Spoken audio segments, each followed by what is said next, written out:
Assalamualaikum warahmatullahi wabarakatuh. Saya Nur Alia Amisha binti Muhammad Razali dengan nombor matriks S67924 dari kos Sarjana Muda Kaunseling akan membentangkan konservasi baja kompos. Baja kompos adalah sejenis baja yang dihasilkan daripada proses perebutan bahan-bahan organik. Contoh bahan organik yang boleh dijadikan sebagai kompos ialah sisa makanan. Baja kompos terdiri daripada 3 fasa, iaitu 1. Fasa fermentasi, 2. Fasa pematangan dan 3. Fasa tanah matang. Bagi fasa fermentasi, bahan yang diperlukan ialah sisa makanan, pisau, papan pemotong, biokatalis, bekas kedap udara dengan tempat mengeluarkan air serta penapis. Langkah pertama, potong sisa makanan menjadi lebih kecil.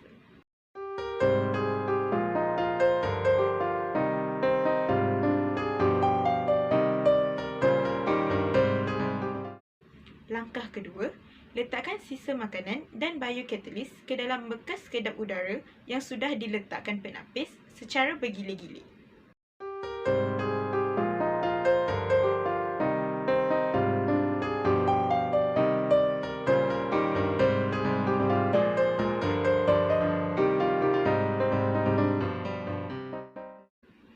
Langkah ketiga, tutup bekas dan tinggalkan baja selama seminggu.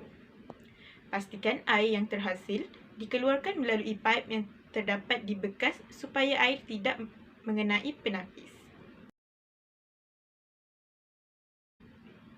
Fasa 2, fasa pematangan.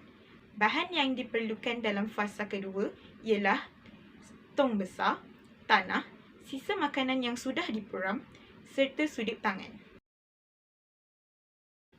Langkah-langkah penyediaan bagi fasa 2 ialah letakkan sisa makanan yang sudah diperam dan tanah ke dalam tong yang besar secara berselang-seli sehingga penuh.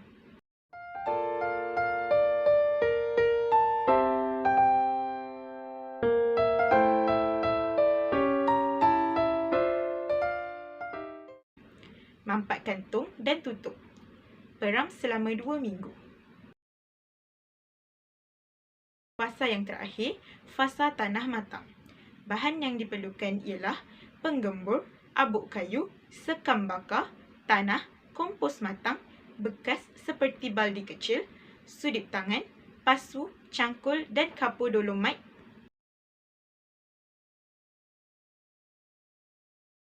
Terdapat 2 kaedah penyediaan tanah kompos, iaitu kaedah pasu dan kaedah tanaman batas.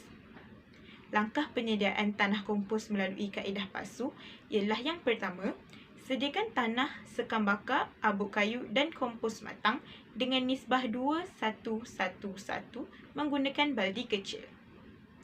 Campurkan semua bahan, masukkan ke dalam pasu. Cara penyediaan tanah kompos melalui kaedah tanaman batas. Yang pertama, sediakan abuk kayu, sekam bakar dan kompos matang dengan nisbah 2:2:2. Campurkan semua bahan. Tambah kapur dolomite untuk menstabilkan pH tanah dan nutrisi. Langkah membaja. Yang pertama, gemburkan tanah di sekeliling pokok dengan menggunakan cangkul. Yang kedua, taburkan baja di sekeliling pokok. Yang ketiga, gemburkan semula tanah.